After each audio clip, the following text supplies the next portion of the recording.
going on, Genesis fans and music fans in general? Welcome back to the video. This is your host Rocco again, and we're going to be soldiering on with my Genesis discography review. Album number 11, Abacab. And, I wouldn't be surprised if this is the least viewed video on my entire channel, because today we're talking about a controversial album. Not a lot of people like this album, to say the least. It seems to be one of the most hated Genesis albums, which I think is completely ridiculous.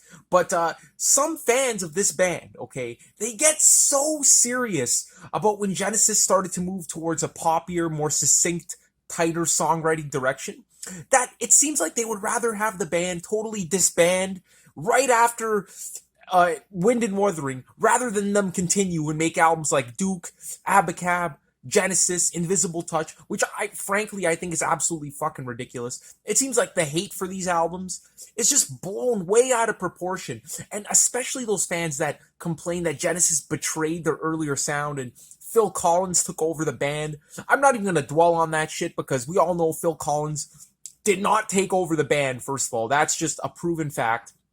And secondly, people really don't have any concept of moving along with the times. I mean, Genesis released seven classic all-time progressive rock albums. Trespass, Nursery Crime, Foxtrot, Selling England by the Pound, The Lamb Lies Down on Broadway, Trick of the Tail, and Wind and Wuthering. Those 7 albums, in my opinion, are 7 of the greatest progressive rock albums you can ever think of. They really did it all within those albums. And it's not like Genesis were just going to randomly transform into a jazz fusion or fucking, Z-Hole or whatever that weird subgenre of progressive rock is. They were symphonic prog. And goddammit, they did everything they could with that genre. They fucking perfected that genre in those 7 albums. And really, there was nowhere else to go. It was the natural progression with the times, and they had to change. They had to do something different. And just to criticize the band for doing that, in my honest opinion, is absolutely ridiculous. So if you're one of those fans that wish Genesis just disbanded, and rather than, here's the thing. It's one thing to say, I don't like this style of music, therefore I'm not going to listen to it. That's totally fine. Music is subjective. It's all opinion. But when you start actually criticizing the band and really attacking their artistic integrity for creating an album like this, go fuck yourself. I mean, that's just absolutely ridiculous. So, you know what? That was kind of like my disclaimer for the video. If you're going to be one of those fans and comment like that, nothing brings my blood to a hotter boil than getting into debates with these hardcore Genesis fans. It's just so tiresome. And at the end of the day, this is music. It's supposed to be enjoyed. So if you enjoy the music, listen to it and move on with your life. If you don't enjoy it, then pretend it doesn't exist. Don't criticize the band's artistic integrity. Pisses me the fuck off. Anyway, Abacab. Let's get on to the positive part of this video. This album here is awesome. Bar for one song, and we all know what it is. I really think that this album here is just such a unique album in Genesis's canon. And I love the variety on it. I love how they just threw caution to the wind and just did what they wanted on this album. And really experimented, which is the funny thing.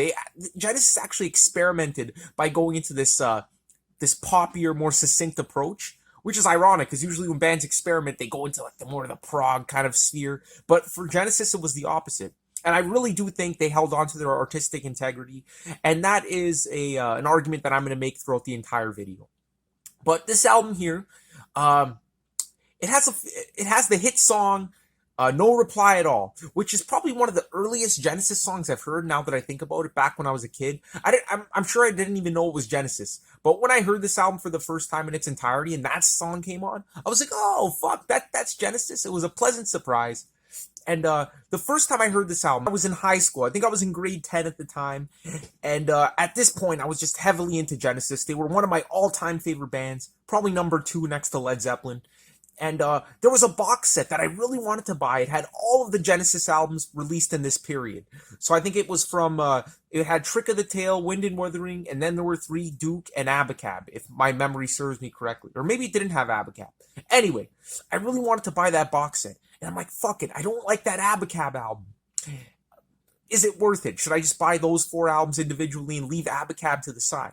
And then I was talking about it with my dad, and he's like, what do you mean you don't like Abacab? I fucking love Abacab. That album's amazing. And that's what made me go back, and this was months after my first listen, to go back and really appreciate it. And I wasn't forcing myself to like it, but already on the second listen, it was much better than the first. And the third was better than the second. And the fourth was better than the third. And so on and so forth. Until I absolutely loved this album. And it really just revealed itself to me. Now, I do have criticisms of it. Don't think this is going to be like a 5-star review. I will criticize some musical moments on the album, but I'll never criticize the artistic integrity. And I really think I owe it to my dad to really convincing me to go back and listening to this album. And thankfully I did, because, you know, since then, it's my favorite post-Duke Genesis album. That's right, I like it even better than the self-titled. It's a really good album.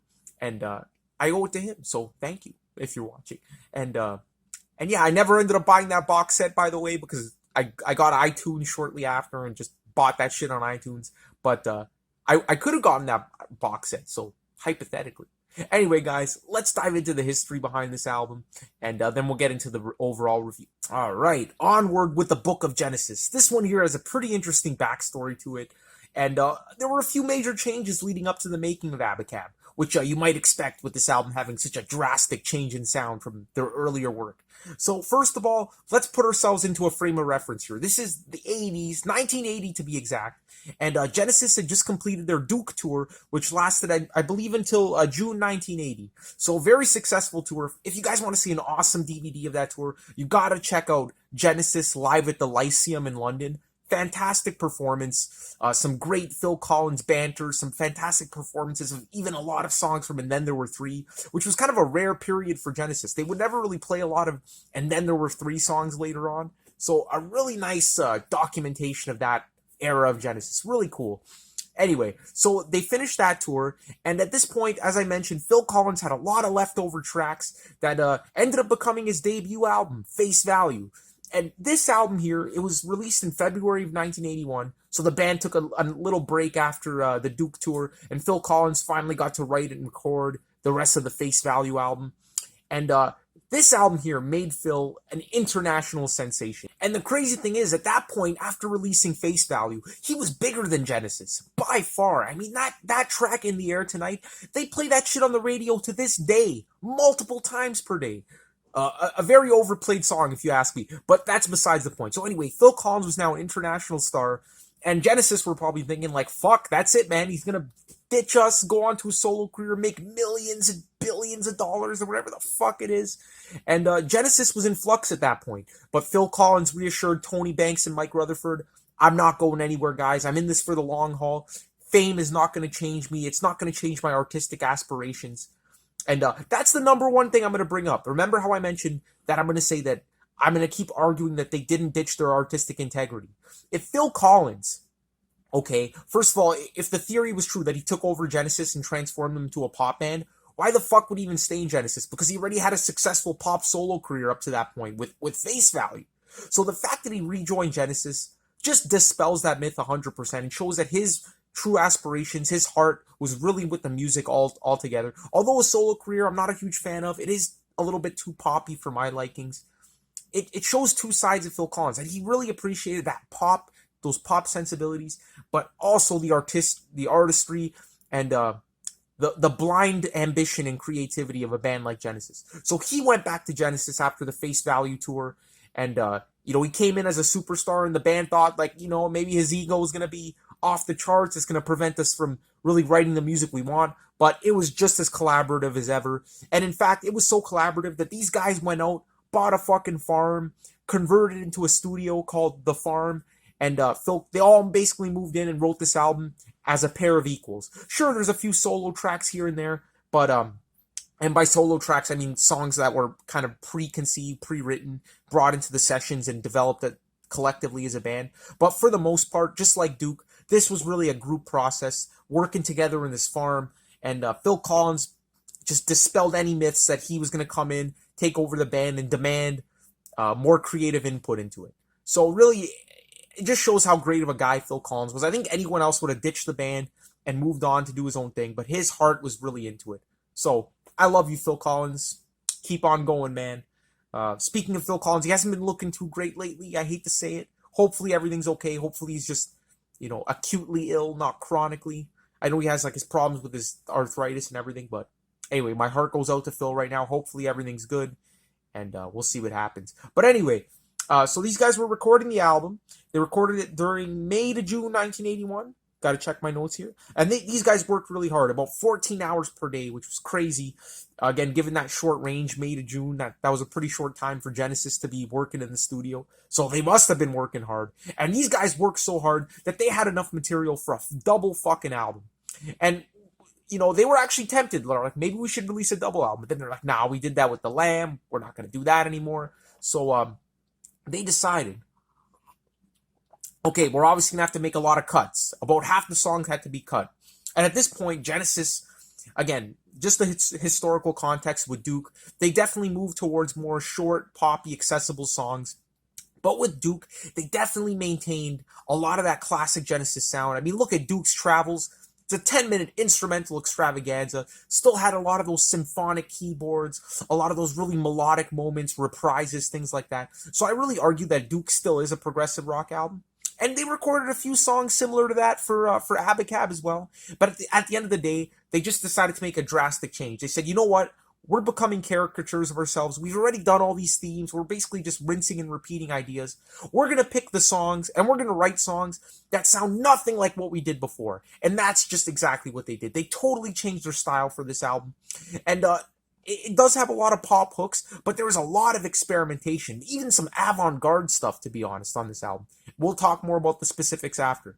But basically, they went into the studio with a mindset that if they create a song that sounds anything like their previous work, they're going to scrap it. And that's what ended up happening. So all the songs they scrapped from the album were the ones that sounded similar. And what we get here is a nice collection of 10 extremely experimental for Genesis songs that sound nothing like what they did before. And yeah, so these guys were really trying all kinds of weird and different things on this album. First of all, the thing that stands out like a sore thumb is the track No Reply at All. They brought in the Earth, Wind, and Fire horn section on that track. And as Phil Collins says, who are you to tell us we can't have a horn section? It's our fucking album. Those are his exact words, like quoted directly from Phil Collins himself. And it's true. If they want to fucking bring in a horn section, which again, Genesis never did in the past, why the fuck not? Why limit yourself?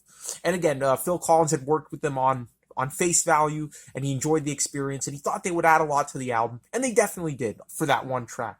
Another thing, the gated reverb on this album.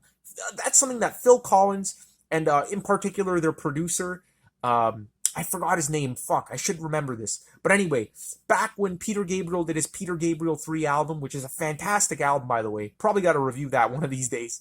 On the song Intruder, Phil Collins basically invented gated reverb on the drums, which is basically this sharp, acidic drumming kind of sound. It's weird. I definitely recommend watching this Vox video that describes the history and the detail behind it.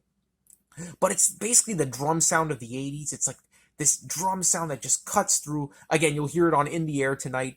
And it gives it this clean sound, kind of taking the weird acoustics out of it. I don't know. I'm not like a huge fan of it, but Tony Banks was really intrigued by that.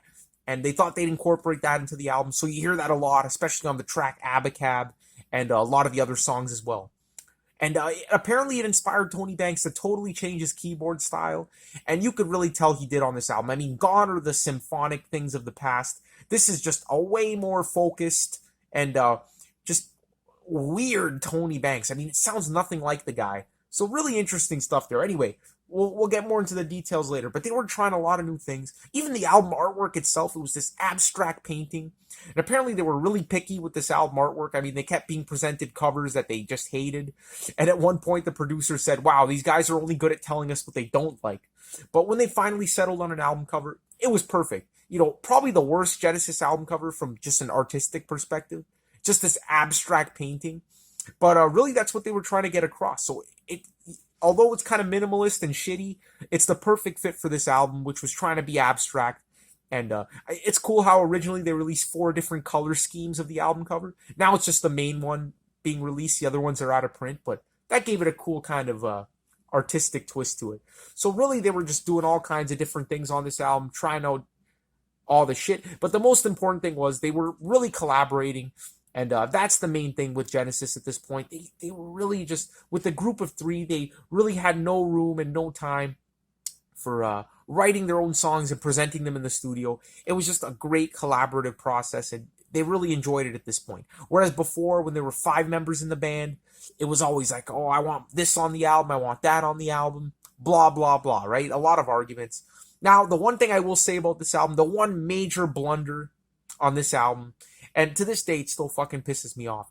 Okay, they had this song called Who Done It, which, no surprise, it's the worst song on the album. I think we can all agree on that.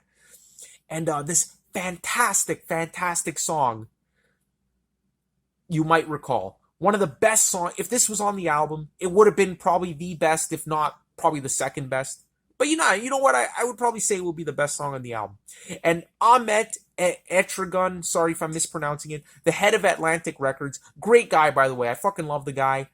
He liked Who Done It, and he said, you know what? He was in the studio one day or something, and he said, you know what? You guys should put that on the album. So they put Who Done It on the album in replacement of You Might Recall. And to this day, whenever I listen to Abacab, I created a fucking playlist. I took out Who Done It. I have no time for that song. And I put on You Might Recall, and it's literally so much better than the original release. So it's such a damn shame that they did that. I'll never forgive them for that, and I'll never forgive Ahmet Etragun, rest in peace. But that's just the main blunder of the album that I'll just never forgive them for. Anyway, guys, so that's kind of the history behind the album. They released it. It was very successful, to say the least, and Genesis were basically like superstars at this point after Duke and this album. And that's not to say that all the fans were on board.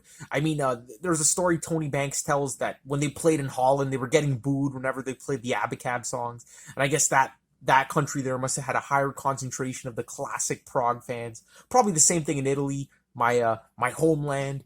They were really big on the progressive years of Genesis. I'm not too sure if they embraced the poppier Genesis, but anyway, that's a good question. So a lot of fans jumped the bandwagon at this point, but I think that the amount of fans that joined the bandwagon were a lot higher than that. So definitely a successful album. The rest, they say, is history. I mean, from here on out, they became international superstars, and especially with the next album, Genesis, and then Invisible Touch, they were just mega successful, like fucking mega, which is really inspirational because, again, this late into their career, their 11th album, it took them this long to really get some commercial appeal. So for all you Genesis fans who complain about this album, criticize the band, you have so many albums to go back to and appreciate. Anyway, fuck that shit. I'm not talking about that shit anymore. Let's get on with the overall review.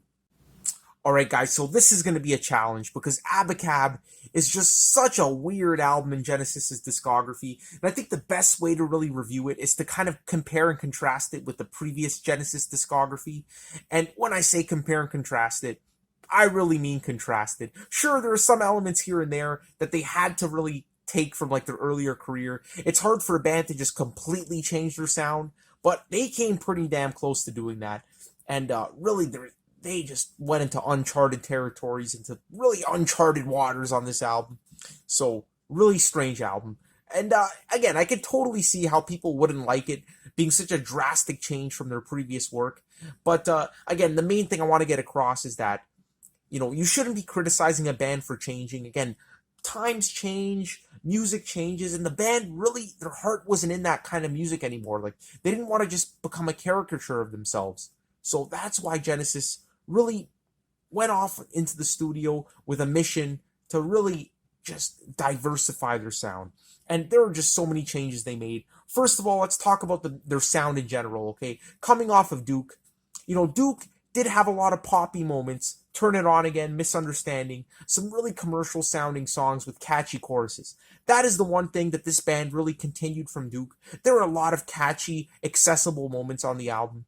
But Duke was also a very emotional album. Let's not forget, that album was crafted after Phil Collins' divorce. A lot of the lyrical themes were very mature, and it really tugged on your heartstrings. This album here, on the other hand, it's very sharp, very mechanical, and all the romanticism is just really sucked out of the album, and it leaves it feeling very inhuman, very mechanical sounding, and very electronic, which is cool because, if you wanted something emotional, go back, listen to Duke, listen to Trick of the Tail, things like that, even the Peter Gabriel years. This one here is more avant-garde. So again, probably more in common, now that you mention it, with The Lamb Lies Down on Broadway, which was a very disturbing, dark, acerbic, acidic album.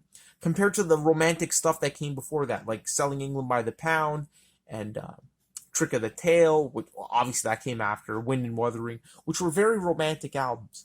And the main thing here is this album does have instrumental passages, but the instrumental passages don't really rely on setting up this grand epic atmosphere with reprises and really complex virtuoso musicianship. The musicianship is really stripped back on this album, pretty simplistic and even hypnotic at points, which is a main theme that runs throughout the album. A lot of the times, this album is just set up with, the songs, I should say, are set up with this repeating drum loop, a simple synthesizer riff, and a simple guitar riff that repeats throughout the entire track, with Phil Collins singing over that.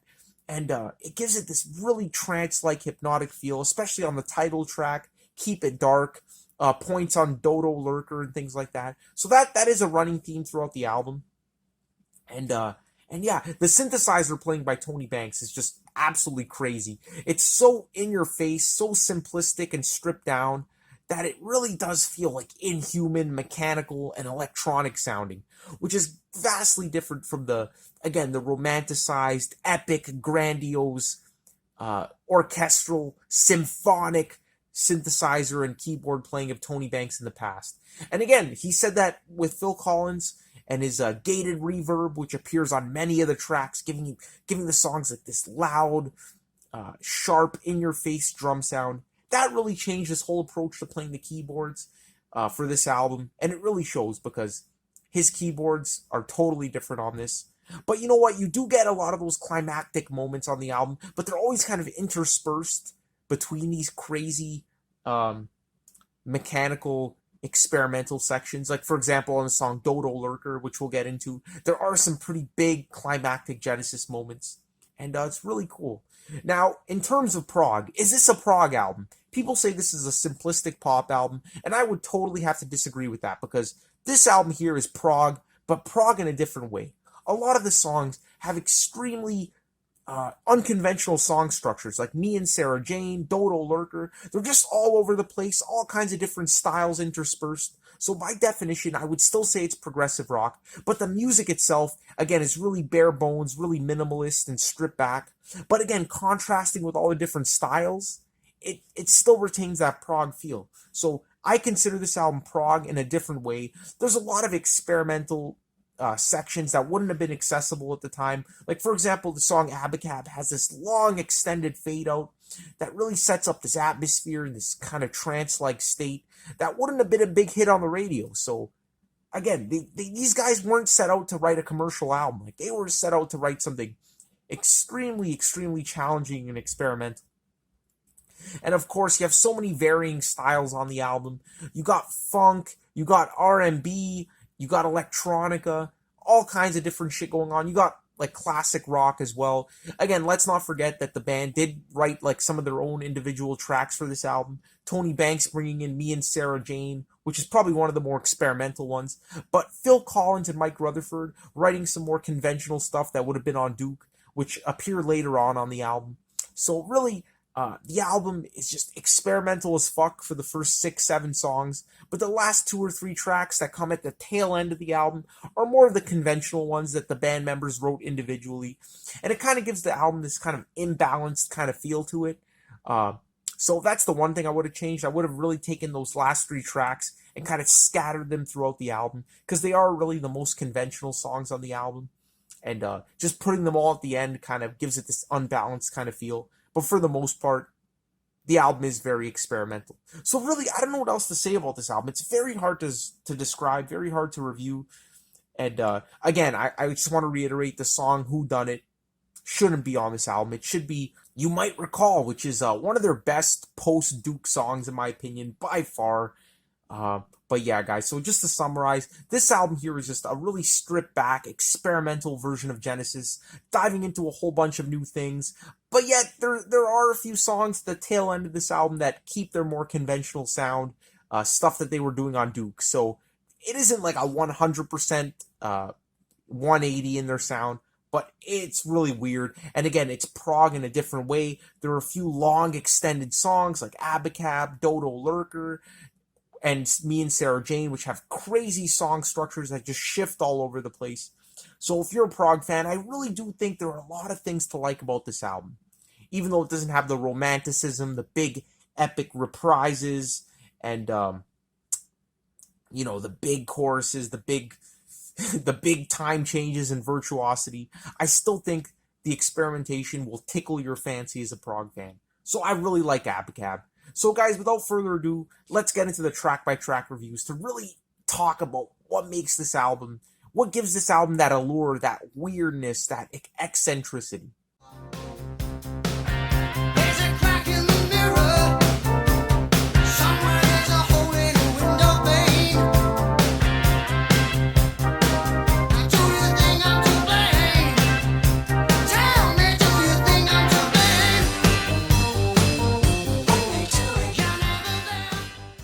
So kicking off the album, guys, we got the title track, Abacab.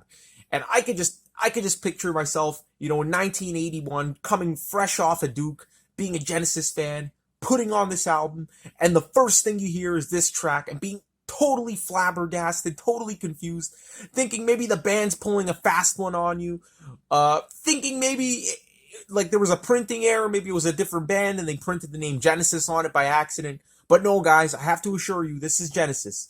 And again, this is the prime example on the album, along with many others, that show that Genesis really just threw caution to the wind and abandoned any semblance they had to their old sound. I mean, this is totally fresh, totally new, and depending on what kind of fan you are, either totally shit or totally exciting. Thankfully, I think this song is totally exciting. It's always been one of my favorites on the album. Even my dad, this is probably his favorite track on the album. And it really embodies everything I was talking about before. It has that core Abacab sound, obviously being the title track. But really, almost like 99% of all the warmth, all the symphonic nature of Genesis, the orchestral bits, the reprises, any hint of romanticism has just been sucked out of this song. And what's left is a skeleton. But let me tell you guys, it's a sexy skeleton. I've always been so intrigued by this song. Just a really strange Genesis track, a song of two halves, and both halves are totally different from each other. The first half of the track is really awesome, guys. It's just this upbeat, energetic kind of pop rock tune, but with a lot of weird elements to it. I mean, just the way the song starts off, the drums just crashing in, and right off the bat, you're getting that reverb, that gated reverb with the drums just in your fucking face. Sounds nothing like it did on Duke, and the drums almost sound like a drum machine, which is strange for Phil Collins, because again, one of the most respected virtuoso drummers of all time. And it's just really this simplistic riff that acts as like the bedrock, this simplistic beat, I should say, because it's drums, that act as kind of like the bedrock of the song. But then you also have Tony Banks adding to that simple drum beat with this synth loop, which is basically just this weird, fuzzy kind of sounding synth loop, giving that gated reverb drum this kind of bass effect to it, with the dun dun dun dun dun dun dun dun dun, and that's going throughout the entire track. So again, it feels very electronic, very mechanical. Really feels like all the human elements were sucked out of it.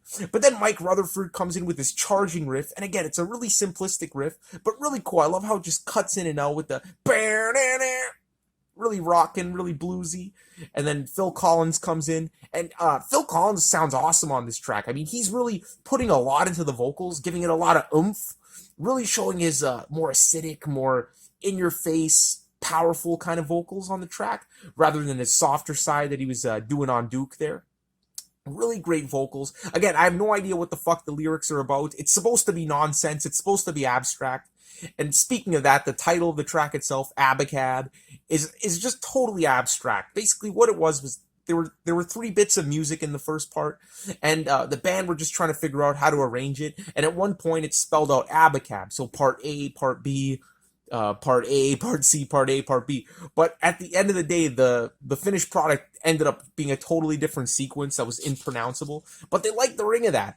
And it's interesting because they actually use the word Abacab in the song. There's some cool backup vocals giving it that poppy feel. And it's just really catchy. And it's interesting because on top of this really mechanical sounding synth in the background, you do get some Tony Banks organ cutting in here and there, which gives it that kind of retro feel, that retro contrast to the futuristic simplistic synths of Tony Banks. And again, it sounds totally different than anything Tony Banks would play. It's really just stripped down, simple, repetitive, but in a good way. And Phil Collins' energetic vocals on top of that, and those heavier guitar riffs by Mike Rutherford give it this drive, and it's awesome. I really like the first part of the song. It gets pretty frantic at one point too, where Phil sings, "You got it, you got it, you gotta go," and this over-the-top synth comes in from Tony Banks, sounding absolutely frantic and mechanical, actually, like totally inhuman. And I'm gonna keep using that word because that's literally what it sounds like.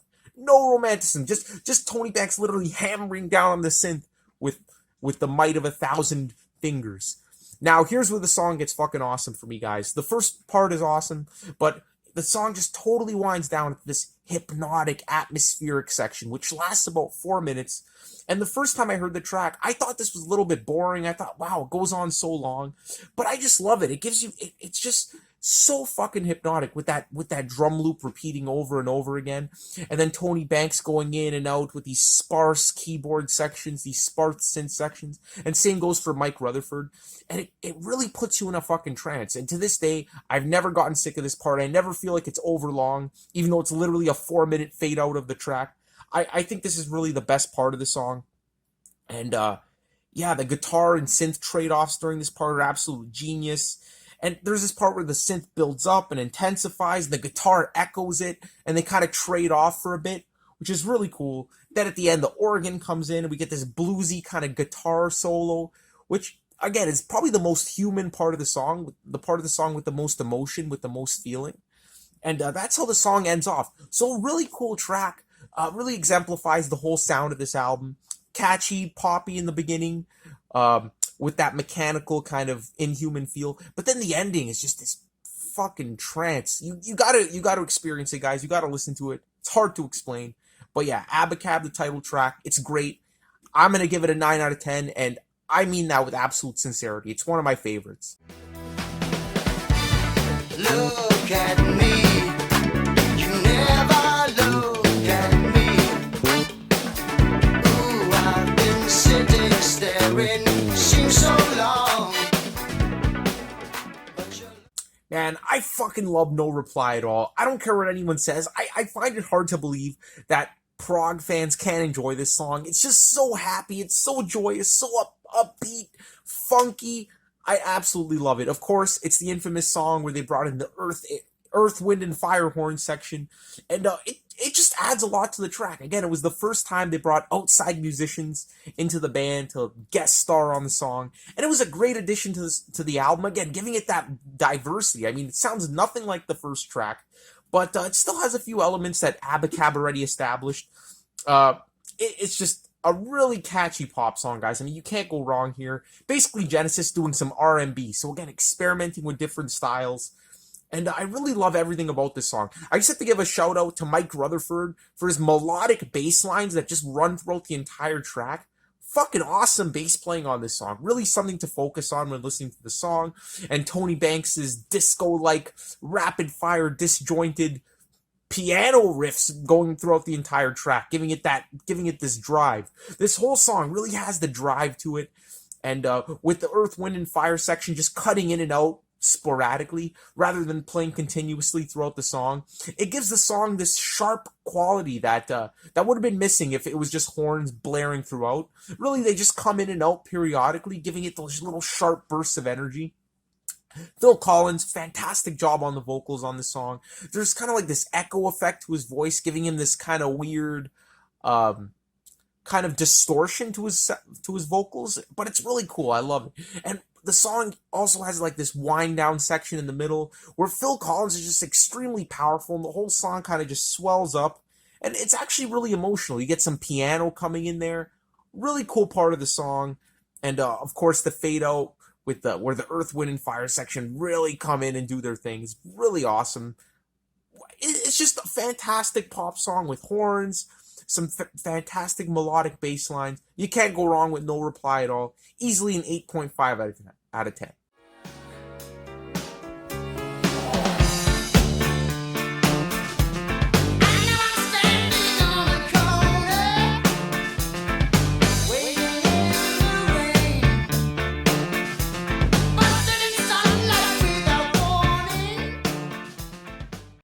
Track number 3, Me and Sarah Jane.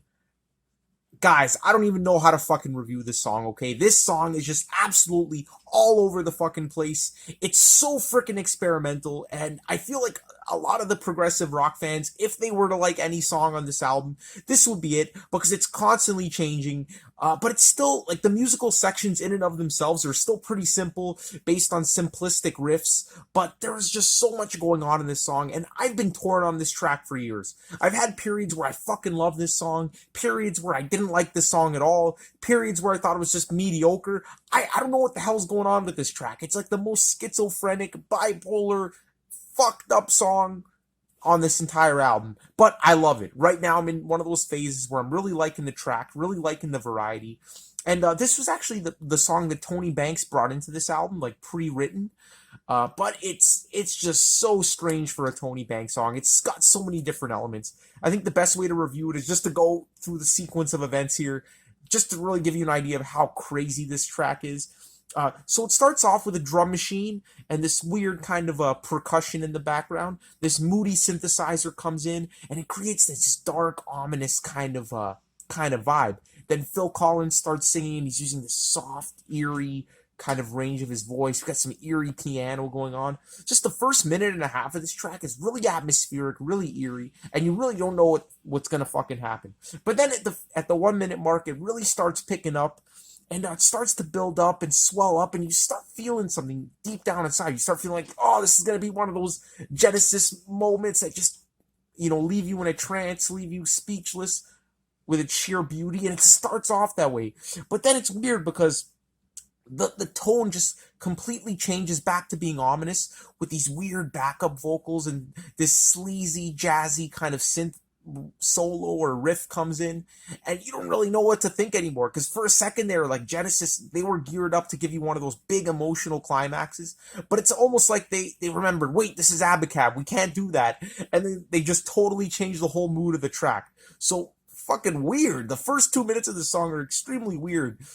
Then all of a sudden, shit hits the fan. This boisterous, bumbling, I don't even know how to describe it, this huge, dirty, horrible sounding synth riff comes in. That's it. Horrible sounding. It's just bumbling in your face with the just this really ugly synth riff. And then Phil comes in and he has a fucking bile in his voice. I mean, I've never seen Phil, dish out lyrics like this with such ferocity and such bilious kind of vocal delivery. It's really, really strange. Like, it's so confusing. And the lyrics, I don't know what the fuck's going on. I don't know who this Sarah Jane was, but she must have really fucked up Tony Banks.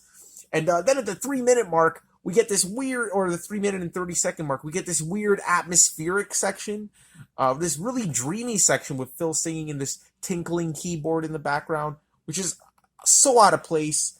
And then we got harmonies in the background with after that, with it's kind of like the climax of the track. We get a little bit of ooh, ooh in the background, so kind of like similar to what they did on Duke with some of those vocal harmonies. And at this point, you're just fucking flabbergasted. And then there's synth in the background, but here it's more symphonic, so a lot more like what Tony Banks is doing on albums like Wind and Wuthering, and Then There Were Three. So just briefly bringing back that tone from the past, but it doesn't last long. And then it finishes off kind of like how it started with the drum machine and everything. I don't know what to make of this track, but it's experimental as fuck, and I love it. So I'm going to give Me and Sarah Jane easily an 8.5 to a 9 out of 10.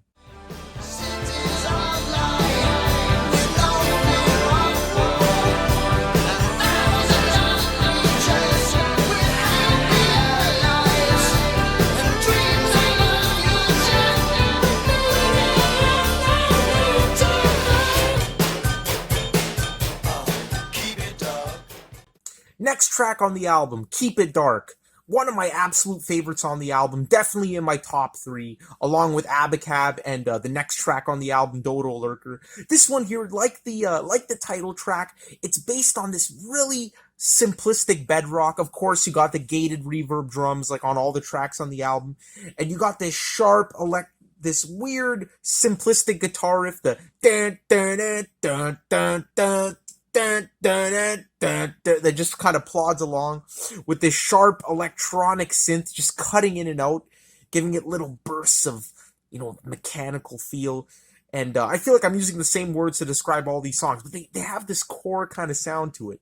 So this one's definitely more like the opening track. And we have that as the bedrock, and that literally goes throughout the entire track, giving it that trance-like hypnotic feel. But it's so catchy, so memorable. And then Phil comes in with these hypnotic vocals.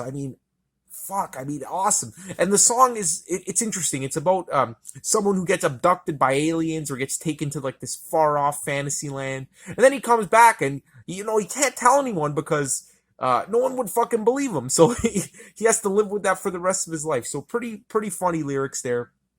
And a really interesting song. There is some breaking up of there is some variation in the track. It's not just that simplistic hypnotic riff going throughout the entire song. We do get this dreamy part where Collins is kind of describing the world, and his vocals are really distorted and shrill sounding, and then it gets really high pitched, really climactic, with almost like falsetto vocals from Phil Collins, which is really strange. And the guitar in the background gets a lot more melodic, and it's just a really awesome part of the song. Then all of a sudden we get into this mechanical sounding tribal drum pattern, and then Phil sings "Keep It Dark." Then the band comes back in with that with the main riff of the track, and it kind of repeats that pattern for a bit, for about 4.5 minutes or however long the song is. But really cool. Honestly, I wouldn't even call this a pop song because it's really strange and trance-like. I mean, I could just picture doing LSD, listening to this song, and just being totally my mind being totally expanded. But yeah, it's always been one of my favorites, and I would give it a 9 out of 10, just like the opening track. Freaking love Keep It Dark.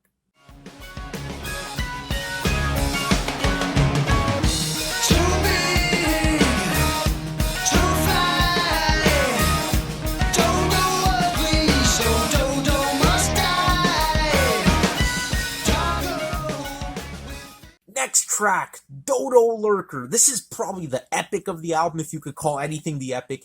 It's about a 7.5 to 8 minute long absolute exercise in madness. Just like Me and Sarah Jane, that came 2 tracks before it. This song is absolutely all over the place, but it feels a little bit more focused than Me and Sarah Jane, and for that reason alone, it's my favorite song on the album.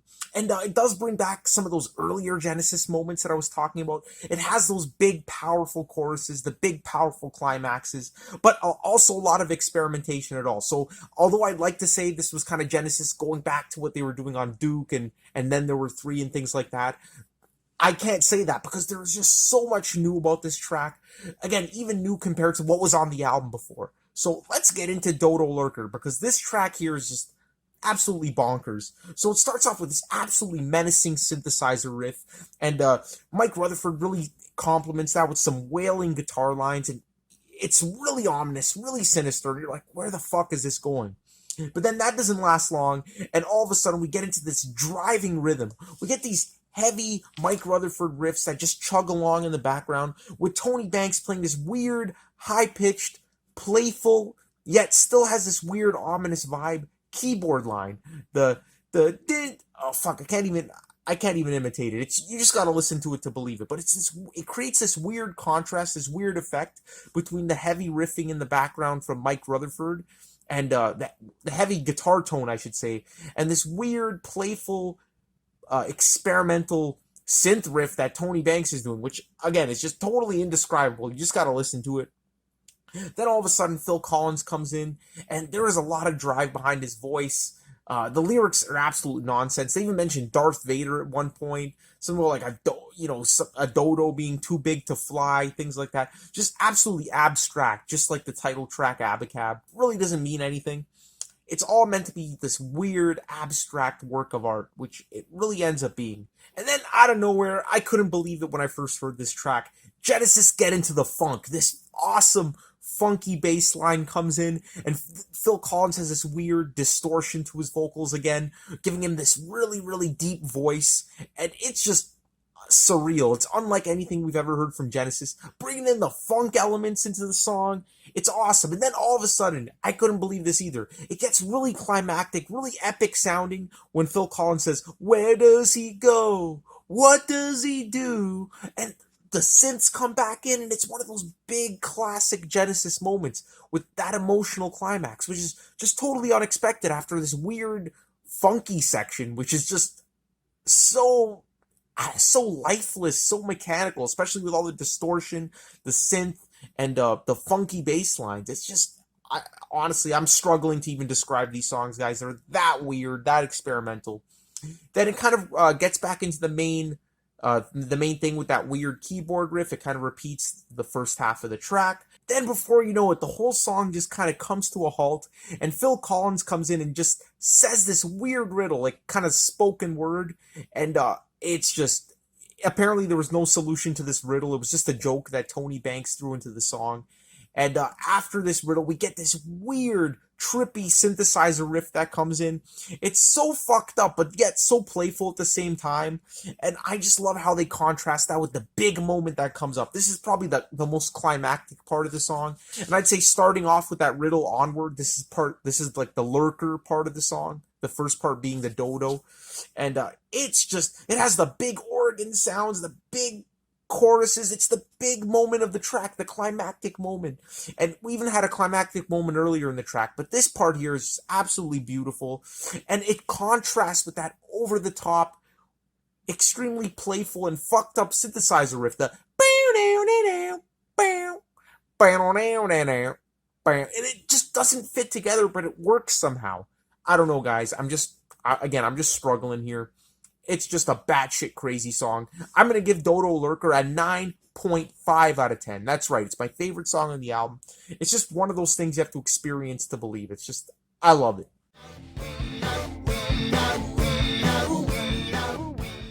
Fuck this song. Who done it? Just fuck this fucking song. My least favorite Genesis song. The band were trying to write like a punky, it's not punk, by the way, guys. Spoiler alert, but they describe it as their punk song.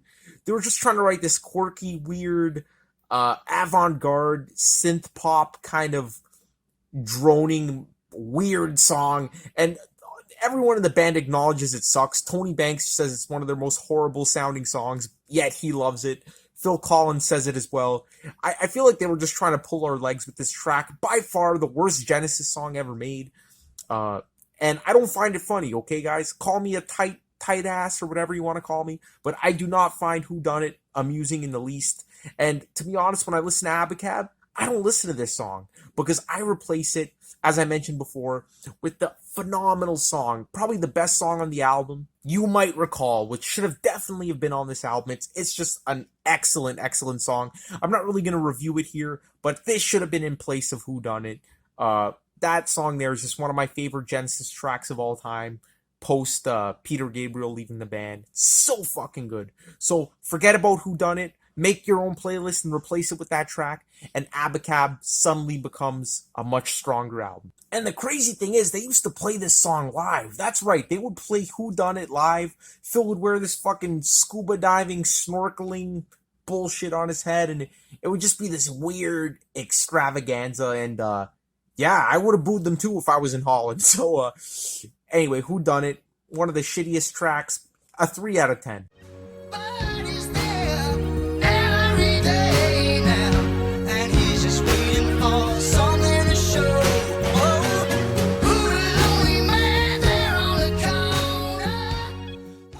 Alright, then we get Man on the Corner, which was the track that Phil Collins brought into the mix. This was a song he kind of pre-wrote for the album. And I would call it the ballad of the album. It's probably the most conventional, the most straightforward. It's a pretty melancholic song, but really catchy as well. So you can classify it as a pop song. But pretty cool track. Starts off with the drum machine, and Phil Collins has a soft, melancholic tone to his voice. And you get this kind of organ going throughout the entire song in the background, giving it that emotional weight there. So yeah, pretty much this song kind of stands out from the rest of the songs, that it's not very experimental. It's just a nice emotional kind of ballad. It does kind of pick up the pace later on in the track, and some actual drumming comes in as opposed to the drum machine. But a pretty good track. Honestly, not one of my absolute favorites, but it's enjoyable, and it's a nice change of pace from the madness that came before it. So Man on the Corner, I give it an 8.5 out of 10.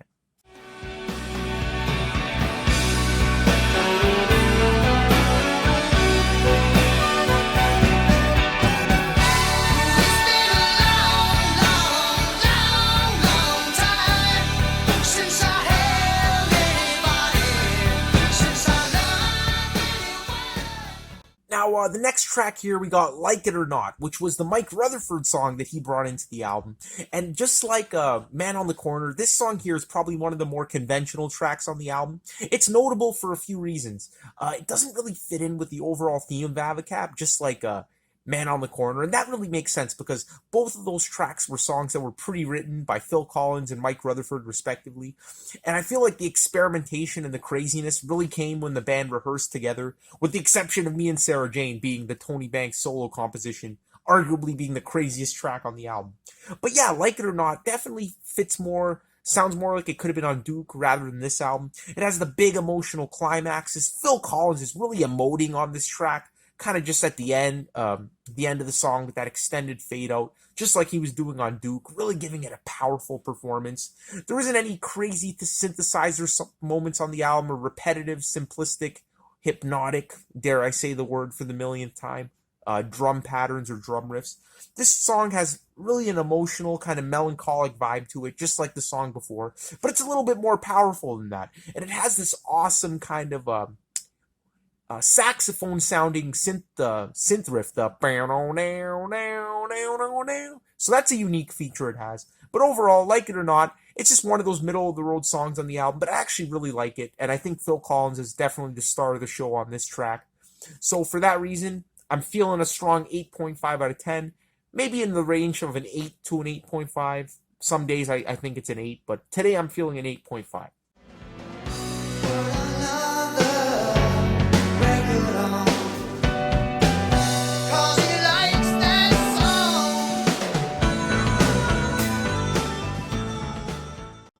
Let's just say this album does not close on a high note, guys. The last track, Another Record, it's not as bad as Who Done It, but it's not a great Genesis song, to be honest. It's really boring, really uninspired. And what kills me is the intro of this track had so much potential.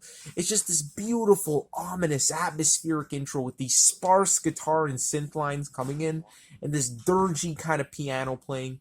It's a really great intro to the song, and you really think it's going to develop into something great or something beautiful, but then this upbeat piano riff comes in and the song just becomes really boring and uninspired.